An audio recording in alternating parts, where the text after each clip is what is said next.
Like, comment, and subscribe. Hi friends, ఎలా ఉన్నారండి? బాగున్నారు కదండి. ఈరోజు మనము పెసరపప్పు చారు ఎలా రెడీ చేసుకోవాలో చూద్దాము. ముందుగా చిన్ని గ్లాసు పెసరపప్పు అండి ద్వారగా వేయించుకోవాలి.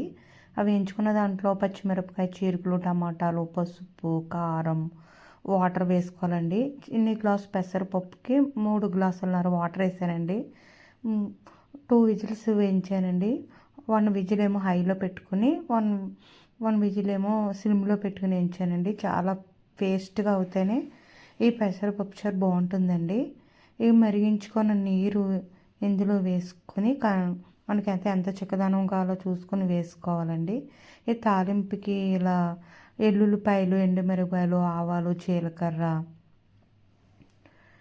కరివేపాకు ఇలా పోపు వేసుకోవాలండి. నెయ్యి పెట్టుకుని నేను పోపు వేసుకున్నాను. మన పప్పుచారు తాలింపు రెడీ అయిపోయింది ఫ్రెండ్స్. చాలా చాలా బాగుంటుంది. చల్లారిన తర్వాత మనం ఇందులో నిమ్మకాయ పిండుకుందాము.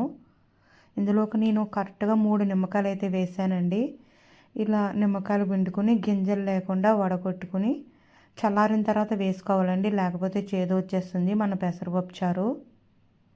ఇది ఇలా గింజలు లేకుండా తీసుకుని పప్పుచారులో వేసుకొని కలుపుకోవాలి. కరెక్ట్గా పులుపు అయితే సరిపోయిందండి, చాలా బాగుంది. నిమ్మకాయ పెసరపప్పు టేస్ట్ చాలా బాగుంటుందండి.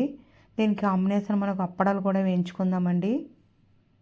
అప్పడాలు, మధ్యలో మిరపకాయలు, గుమ్మడి వడియాలు వేయించుకున్నానండి. పెసరపప్పు చారు, గుమ్మడి వడియాలు, అప్పడాలు మధ్యలో కాంబినేషన్ సూపర్ అదిరిపోతుందండి.